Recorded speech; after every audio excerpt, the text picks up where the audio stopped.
Yo no te diría que es imposible, yo siento que hay un nivel nacional.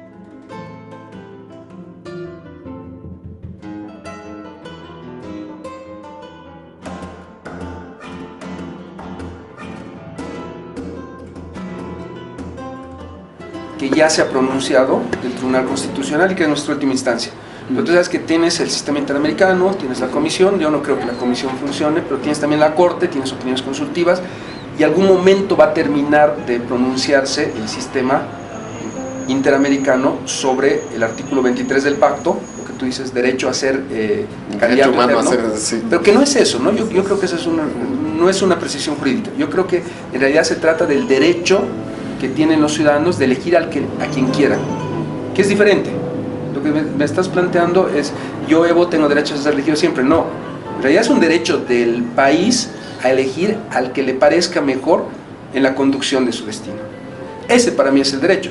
Ves que es un problema no de matiz, es un tema de fondo, cómo lo argumentas y cómo lo defiendes ante la Corte. Y pienso que la opinión consultiva, lo que define el sistema interamericano, no va a inhabilitar a Evo Morales, sería imposible. Pero no es vinculante, ¿no ve? No puede hacer eso. Es vinculante.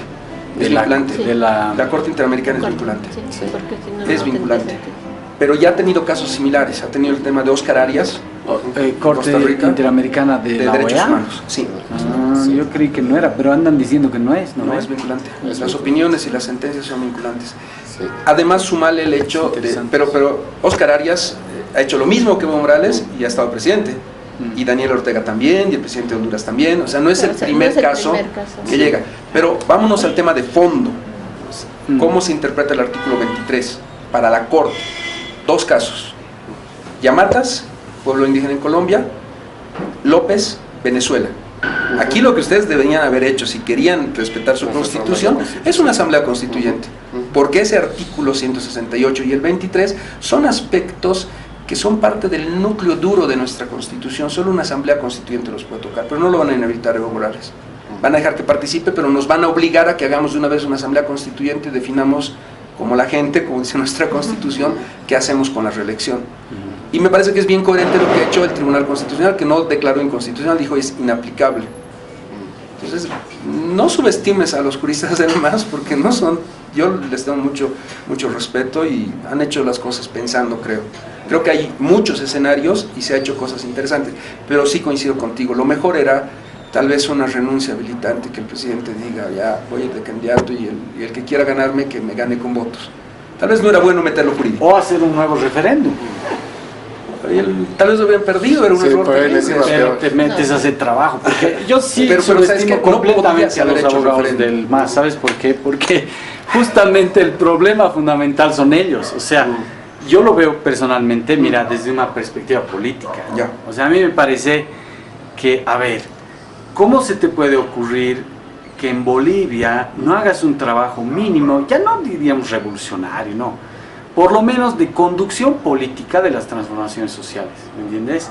O sea, si tú vas a generar 1 millón, 2 millones, no sé, de clase media, dependes del dato que te da el Álvaro o el ministro de lo que sea, ya, esas mismas 2 millones de gente son los que te van a sepultar. ¿Sabes por qué? Porque tú has sido el idiota que les ha hecho creer a esas 2 millones de personas que de lo que se trataba era consumismo, tarifas baratas, teleférico, Dakar y eso, ¿me entiendes? Entonces ahí está el problema de cuando se sobredimensiona, digamos, la importancia de un grupo. Y yo creo que en gran medida los abogaditos son los que tienen la culpa de esto, los que tienen la visión no política, pero no politiquera, ¿me entiendes? De coyunturalistas, de realpolitik, de sumar votitos, de hacer maquinarias electorales, de decirle a todo el mundo sumar, vota por mi Evo, no. Yo voy a ser terriblemente crudo. Solo déjame acabar esta idea. O sea, creo yo que ahí está el grave error político, porque además es ridículo, porque todos sus supuestos políticos para hacer lo que han hecho, como decía Esteban, etcétera, estaban basados en una irrealidad porque no han hecho esto. O sea, ¿me entiendes? El tema de los médicos, el tema de la elección judicial, el tema mismo después de todo el gran anulación del Código Penal, etcétera. ¿Por qué? Solo pongo ese ejemplito y acabo. O sea, Chávez, por ejemplo, ¿qué hace? sube al poder, no tenía nada de bases. Bueno, el tipo 98, el 2002 golpe de Estado, pero de verdad, no es que golpe cívico, prefectural, no sé qué, golpe de verdad, golpe de verdad. El tipo estaba preso en una isla y lo iban a matar. Movilización y radicalización. Eso es lo que no entienden los tecnócratas y los abogados. O sea, necesitas leer la coyuntura política y tu capacidad política de hacer las cosas para no meter la pata de la forma tan escandalosa como lo están haciendo. Y yo creo que hay en gran medida los estatalistas, los abogados y los economistas, y meto a los economistas porque yo creo que son clave en esa también. Por ejemplo, salud universal gratuita, eso debíamos haber hecho en la constituyente, se podía, 2007, bueno, 2008, 2009. Claro, y después la sacaron por esta especie de visión. Está, pero nunca se ha podido aplicar. Claro, así de caja, ¿no? Yo he leído, a mí la verdad, el librito del Arce no tiene nada de comunitario, ¿no? Y es una especie de explicación de cómo has manejado bien la caja, pero eso no es un modelo económico, o sea, por favor, ¿me entiendes? Ahora, bueno, somos el país que más crece, pero a mí ese creo que ha sido el problema. O sea, la gente que cree que vas a emborrachar a todo el mundo con las argucias de Casimiro Lañeta, de las argucias leguleyas, o con tus cifritas, ¿no? Estamos creciendo más en la región, sí, pues, pero curiosamente un 50-60% de la población no sé, y ni siquiera cree que eso es mentira, sabe que es verdad, pero no basta. En Bolivia es una sociedad muy politizada, ¿me entiendes? Y reconocer los errores no lo ve como debilidad, peor si tú acabas abrogando todo el código penal, cuando claramente se ve ahí que es por debilidad. Y antes podías haber hecho muchas otras cosas. Por ejemplo, lo que les digo, proceso regresivo desde el 2010 con aplicación y construcción institucional del Estado, que te trajo toda esta tendencia conservadora, autoritaria, penalista, creer que todo se resuelve metiendo a la gente a la cárcel, etc. Entonces, ahí creo que hay un tema interesante, aunque no es directamente sobre el Código Penal, para analizar lo que nos plantea Iván, ¿no? O sea, yo sí realmente creo, ojalá me equivoque, pero que es imposible, o sea, hacer salud universal gratuita en estos 2 años y cambiar el código penal, incluso intentando hacerlo de la misma forma, como tú has explicado, Esteban, me parece súper interesante. Sí, pues, tienes que tener tendencias, digamos, por eso también se dice que el neoliberalismo empezó con las dictaduras, Pinochet, ¿no? O sea, porque no es tan fácil quitarle los derechos a todo el mundo, recortarle los sueldos, ¿no? O sea, entonces, ahí creo que hay un tema interesante, o sea, hay que salir también, y ahí yo retomo, yo no dije que lo político, digamos, está separado de lo jurídico, sino que en la actuación concreta, como están en su nube de poder 12 años, no logran vincularlo bien, o sea, los que quieren hacer algo progresista acaban mezclando con toda la otra cosa, como tú decías, ni siquiera hay cada vez más aislados, hay padres de eso, y después no se puede aplicar, porque pues es verdad que era muy progresista en muchas cosas, al menos, por lo menos, lo del código, lo de la ampliación de las causales del aborto, ¿no? Yo en eso creo que era muy avanzado, digamos, ¿no? Con que mueran 1000 o 2000 o 5000 mujeres menos, puta, por ese código está bastante bien, digamos. Ahora, bueno, siempre, ¿no ve? Los que se van a oponer por oponerse van a decir que está mal, o los que no están a favor. Tiene que ver ahí con el tema una cuestión muy moralista también, ¿no? Y de doble moral, porque el tema del aborto, o sea, está pasando. Pero todo el tema penal es un tema moralista. Obviamente. ¿Qué está bien y qué está...? Eso es lo difícil de lo penal. A diferencia de las otras ramas del derecho, donde es más justamente tratar de llegar a unas soluciones, resolver los temas y más. Cuando llegas a lo penal, ya estás hablando de una sanción contra tu libertad o contra tu patrimonio, o en el caso de este proyecto, de este código de la ley 1005, a veces una combinación de ambos, ¿no? Ya estás hablando de una sanción porque es algo que el Estado considera que está mal, bajo una perspectiva absolutamente moral, ¿no es cierto? Estás defendiendo un bien jurídicamente protegido, un derecho, pero eso es un tema estrictamente moral. Y eso cambia con el tiempo, cambia con la cultura, cambia con... ¿no? Entonces decía el Iván, es absolutamente cierto, en el Código Santa Cruz el adulterio era delito, ¿no es cierto? En el Código Banzer el adulterio ya no es delito, es un tema civil, familiar, ¿no es cierto? No es un tema penal. Pero la bigamia sí. La bigamia sí es un delito porque estás engañando al Estado, porque le has hecho creer que eres soltero cuando no eras, no sé qué, ¿no es cierto? Y en este nuevo Código Penal, la bigamia también pasaba a ser un tema no penal, era un tema civil, familiar, era un tema que se arregla por otras vías, causal de divorcio, de anulación, en realidad, por otro lado, ¿no? Si tú preguntas a la gente sus valores actuales y qué es lo que moralmente les parece bien y moralmente les parece mal, te vas a topar con una sociedad muchísimo más conservadora de lo que político-partidariamente uno creería que es. Que vota por el MAS, que vota por una izquierda radical, chavista del siglo XXI, no sé qué, con un componente identitario, no hay quien lo dude, terriblemente fuerte, ¿no es cierto? Pero por el otro lado, preguntas por ahí, haces una encuesta y preguntas primero, ¿usted votó por el MAS o por la oposición o no votó, no sé qué? Y después le preguntas, ¿usted cree que la brujería debería sancionarse con cárcel? Te apuesto, primero que la mayoría de tus encuestas te va a decir sí, ¿no? Y te apuesto segundo que esa mayoría, si la divides entre masistas y no masistas, entre masistas va a haber más todavía que te van a decir que sí.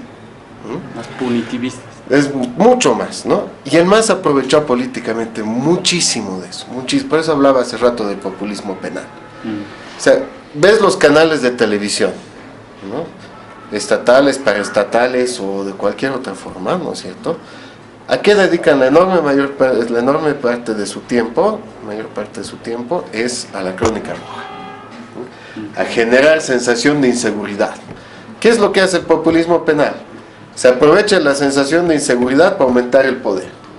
Entonces, yo te voy a salvar, yo te voy a proteger, rendí tus libertades, porque yo te voy a poner camaritas, te voy a poner más policías, te voy a poner más represión para que a ti no te pase nada.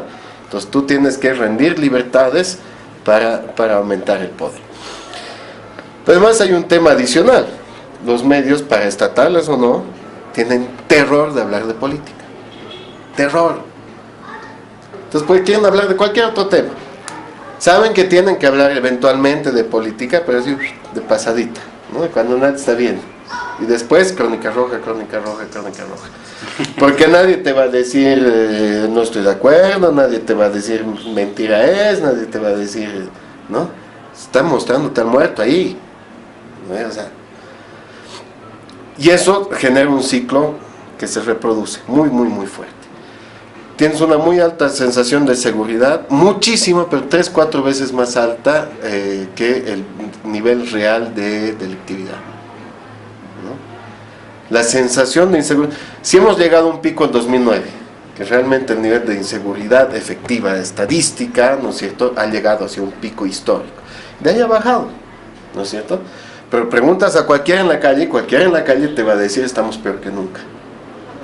Eso ¿no con todo, pero no, o sea... No, por supuesto, pero es esta retroalimentación muy fuerte de la burbuja de información, de crónica roja, de hablar solamente de los muertos y de los ladrones y de los no sé qué, hace que aumente esa sensación de inseguridad muy fuertemente, y eso le cae muy bien al gobierno, ¿no? A mí me sorprendió muchísimo que el gobierno se haya animado a discutir aunque sea internamente solo, a discutir este código penal, francamente, porque va totalmente en contra de lo que han estado postulando años. Es absolutamente contrario. Es totalmente contrario de lo que han hecho. A mí me sorprendió muchísimo. Ha costado, ¿no? Sí, seguro. Claro, pues. ¿No? Pero el tema ahí es que si ellos mismos no estaban convencidos, ¿no es cierto? No lo iban a defender. No lo iban a defender, no lo iban a defender. A ver, el Héctor no. Y es peor abriéndose tantos boquetes por todo lado, ¿no? Pues hayan dicho, no, sabes qué, olvídate y listo. Y en los próximos 2 años no va a volverse a poner en mesa. La más influyente era la Susana Rivero. En su comisión salió el tema, es una excelente diputada, pero no era un código que tenía consenso en el MAS. René Martínez no estaba de acuerdo, la presidencia en ese momento electoral se dijo que no lo habían consultado, no tenías una posición clara dentro del MAS. Este punto que has tocado, que me parece que es importante, lo relaciono como un punto estructural. 10 millones de personas casi 11 millones de personas, con 19.000 privados de libertad, es poquísimo.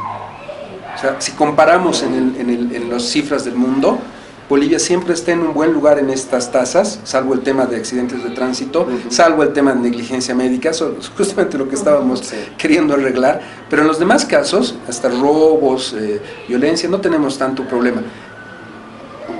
Asumamos una lógica de estadísticas de la gente que está en la cárcel. ¿Por qué está la mayor parte de la gente? Narcotráfico. O sea, tenemos un casi 50% de narcotráfico vinculado con el narcotráfico. Entonces uno diría, oye, entonces tenemos que hacer una política bien seria, criminal, sobre el tema del narcotráfico. Perfil del narcotraficante: consumidor, microtraficante, mula que ha llevado droga en el aeropuerto, y a eso sumale mujeres, muchas mujeres. O sea, en ningún país del mundo es tan alta la cantidad de mujeres que están en la cárcel por narcotráfico. Entonces resulta que cuando empiezas a discriminar el tema y dices, a ver, ¿cuántos han traficado estos? La mitad de nuestra población carcelaria. Nada, 2 kilos. No, gramos. Hay gente que está por traficar gramos de marihuana. Es increíble la cantidad de gente que está actualmente en las cárceles de Bolivia por el tema del narcotráfico. Y esa es una forma perversa de continuar con el delito. Cuando tú quieres seguir como organización criminal con mulas que lleven el tema a España, a Estados Unidos, donde sea, tú no sacas un aviso en el Orodero diciendo necesito mulas. Tú vas a la cárcel a reclutar a gente que ya ha tenido la mala experiencia de llegar a la cárcel y sabe que su única opción, porque sales de la cárcel y nadie te da trabajo, es seguir en esto. Entonces resulta que la cárcel y el sistema penal se vuelve una forma de perseguir y de seguir incrementando los delitos cuando no debería ser, no debería ser un problema. Ya, narcotráfico entonces es un problema y no hay ningún pez gordo, no hay ningún caso de lavado de dinero, no tenemos casos de gran narcotráfico, no está. Están la parte más débil de la cadena y la que es más fácil de reemplazar y en la que no tiene abogado y no ha podido defenderse. ¿Qué es el resto? ¿Qué es ese otro 50%? Un componente fuerte, casi un 20%, es robo, hurto, lo que vemos de robo de celular, robo con un grupo de gente que tú sabes que va a seguir cometiendo delito, porque tampoco puedes ponerle 30 años sin derecho a indulto. Es una pena menor.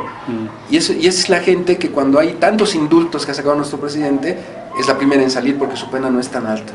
Y es gente que no puedes conseguir la prueba y va entrando y saliendo. Es altísima la cantidad de gente que entra y sale en detención preventiva. Es este grupo de personas que me estoy refiriendo a todos esos delitos patrimoniales menores. No me estoy refiriendo a un robo de $100 millones. Esta delincuencia menor. ¿Qué es el otro pico importante? Violencia contra la mujer y contra los niños. Feminicidios, maltrato, violaciones. Todo esto que es violencia estructural contra los niños y las mujeres es el otro elemento importante. Y con casos, es decir, un tema emblemático, el tema de Kushner o otros temas que pueden haber, que no necesariamente tienes toda la prueba, o sea, que son más bien a veces un tema mediático, político, mezclado con muchos factores que te llevan a sostener el juicio. O sea, científicamente, policialmente, jurídicamente, tenemos casos tan claros. Y tenemos un nivel de impunidad altísimo, porque es ese problema. Yo les digo, en el Tribunal Supremo es la máxima instancia del país, es donde mandamos a la que hace 30 años sin derecho a indulto y le ponemos la firma al que se va a ir a la cárcel. Yo con mis colegas en el Tribunal Supremo, muchos me decían, oye, pero no puedes liberarlo a este cuate, si este cuate es matado y ha violado. Yo, pero no tengo pruebas. O sea, mostrame cuál es la prueba de que este tipo ha cometido el delito. No tengo prueba física, no tengo testigos, tengo un informe de un policía mal redactado y no tengo nada más. Pero ¿cómo lo vas a liberar? ¡Qué barbaridad! ¿Cómo es posible que hagas eso? No tengo pruebas. O sea, yo como juez tengo que hacer un fallo en justicia. Tenía casos terribles. Tenía el caso que siempre recuerdo del Piolín en Cochabamba. 5 tipos que violaron a una chica, que la mataron. Y el caso comienza con 30 años a los 5 y todo el tiempo parecía un Piolín.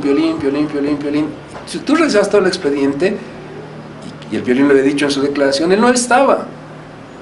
No había prueba física, no había nada contra el Piolín, pero como nadie revisa estos casos, y el Piolín nunca ha tenido abogado, iba a ir 30 años sin derecho a indulto porque nadie revisó el caso. Pero hay del juez que se anime a soltar un violador, un asesino, una persona que comete estos delitos contra niños o contra mujeres, porque te van a crucificar y probablemente hasta como juez te termine metiendo preso. Hemos terminado de hacer todas cosas interesantes ahí, pero en mi sala de jurisprudencia en eso, pero es un tema crítico. Y entonces, ¿qué haces? ¿Qué hace el mundo? ¿Cómo está funcionando el mundo? ¿Cómo has mejorado las tasas de investigación en violación? Había sido súper sencillo y es una constante en el mundo. Hay unas cajitas, como esas cajas de documentos que se tiene de DHL o cajitas, con un kit de seguridad, en el que tienes unas cositas como hisopos, peines, cosas para recoger la prueba inmediatamente, porque esas las 48 horas que les digo es clave en todos los delitos. Y cualquiera la puede tener, y está en todas las partes, en los colegios, en las universidades, por todo lado hay esa caja. Y resulta que no necesitas un gran perito, un médico, un abogado para tomar las muestras inmediatamente, rápidamente, en esos minutos preciosos después de que se ha cometido un delito. Esa fue la solución. Pero no fue la solución obligar a que todo vaya a juicio, sino ponerle un código de barras anónimo para que la mujer, cuando le dé la gana, cuando quiera, lleve el caso a juicio. Pero que no pierdas la prueba. Eso tiene un factor bien importante. Es muy importante tener prueba, que sepa el delincuente que va a haber prueba, que lo va a condenar, y el empoderamiento a la víctima, de decidir cuando quiera que va a llevar el caso, no cuando el Estado quiera o cuando el fiscal quiera. Cambia la vida de las personas y de las sociedades, pero eso no lo estamos haciendo porque a nadie se le ocurrió que hay que buscar soluciones a los problemas. Les he hecho una descripción de lo que es el sistema penal y pareciera que estamos yendo mal. Narcotráfico no lo hacemos bien, el tema de seguridad ciudadana no lo hacemos bien, violaciones menos, contra los niños ni les cuento, tenemos 35,000 niños en hogares institucionalizados que van a nacer y van a vivir entre rejas en un hogar, y a los 18 años los vamos a soltar a la vida sin nadie que sea su familiar. Es algo realmente terrible pensar en términos claros de esa persona, de cómo va a construir su vida y cómo va a estar lejos de la delincuencia. Entonces estamos haciendo cosas muy mal como sociedad, que no son solo el sistema penal. Entonces, vuelvo al punto anterior, este es un tema que tenemos que empezar a pensar en causas de los problemas y no tanto en la solución de vamos a mandar a la cárcel a todo el que se porte mal, se me mire feo y yo quiera llevar. Y vuelvo al punto anterior, en este pensar bien las cosas, resulta que de los 1.200 jueces que tenemos en Bolivia, solo 17 ven los temas de niñez y adolescencia, de adopciones y de justicia penal juvenil. 17, en todo el país. Y tenemos casi 420 en el sistema de juicios civiles, cobrando deudas para bancos, gratuitamente. O sea, ¿en qué cabeza podría entrar que tengas a la mayoría de tus jueces cobrando deudas gratuitamente para los bancos y tener solo 17 jueces de la niñez? Con otra distorsión terrible y horrible. Resulta que tienes una corte de distrito en Pando, otra en Tarija, y tienes en Guarnes y en Montero un juez para ver 100,000 casos. Y en Pando tienes para ver 50,000 almas. Toda una corte de distrito con decenas de jueces que no tiene sentido. ¿Cómo es que, imagínense, siguiendo el ejemplo de la educación o la salud, que tengamos 9 hospitales del más alto nivel en los 9 departamentos, cuando sabemos que necesitamos más en el eje? Y no necesitamos toda esa tecnología o todas esas universidades tal vez en Pando. Creo que está mal lo que hemos hecho con distribuir esos 1.200 jueces, territorialmente y por materia. Y todo esto, ¿quién debería arreglarlo? Y siempre lo planteo en esos términos. No es un tema del Parlamento ni del presidente Morales, es un tema del Poder Judicial, porque hay independencia de poderes, y el Poder Judicial debería hacerlo. ¿Y qué es lo que hemos hecho como sociedad el 3 de diciembre? Nulo, y no me interesa este tema, porque yo quiero ir en contra del Evo, y bueno, está bien, coincido, está bien, ha sido una serie de errores, pero resulta que no es porque yo haya sido uno de ellos, pero de cierta dolido.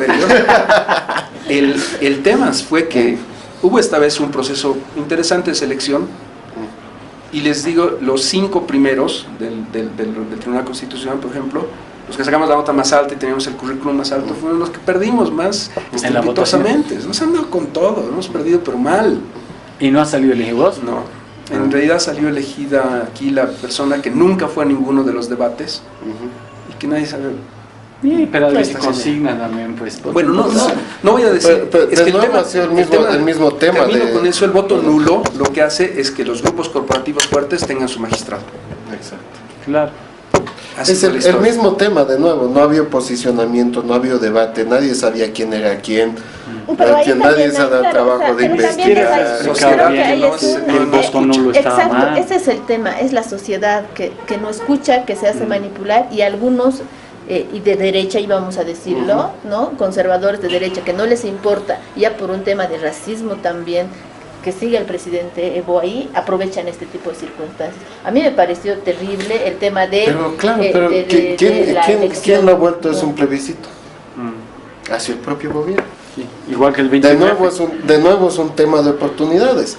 No es que la oposición sea muy inteligente y que tenga sus estrategias con la Zapata y con el 21F y con el... Yo creo que fue la sentencia constitucional, ¿no? O sea, sacarla 3 días antes, ¿no? Han agarrado la oportunidad y le han sacado la mugre, pues, y con toda razón, ese es su trabajo, para eso están. Era poner... aquí está, vota. Claro. No, eso hace una serie de errores estratégicos. Pero bueno, desde la misma definición, el tema de elegir jueces ya malo movimiento político, por diseño ya es un error craso. El tema de elección de jueces nunca me pareció practicable. O sea, suena muy bonito, suena muy democrático, somos únicos en el mundo. Claro, puros récords. Pero la verdad es que es impracticable, porque además estás haciendo una elección en la que está prohibida hacer campaña. Claro, es como no. Entonces, ¿y ahora qué? ¿Sobre qué vas a votar? Igual, yo les cuento sobre sus caras. ¿Quién es más churro? ¿Quién es más...? No, pues no tiene sentido. Yo sé que, perdón, mi querido Esteban, de este tema hay mucho que hablar, demasiado, ¿no? Y gracias, Iván, por toda la información que realmente uno desconoce, ¿no? De estas cosas bien importantes, y Esteban lo mismo. Pero tenemos que terminar porque ya es tarde, ¿no? Sí. Nos tenemos que ir, no sé, muchas gracias por venir a ustedes más bien, y vamos a tener este espacio una vez al mes con diferentes temas, así que capaz los volvemos a llamar también, si les interesa continuar. Súper. La fundación está ahí, en contacto y todo para seguir hablando. Muchísimas gracias. Buenísimo, gracias. Gracias que nos hemos distraído. Sí, está bien aprendido. Muchas gracias.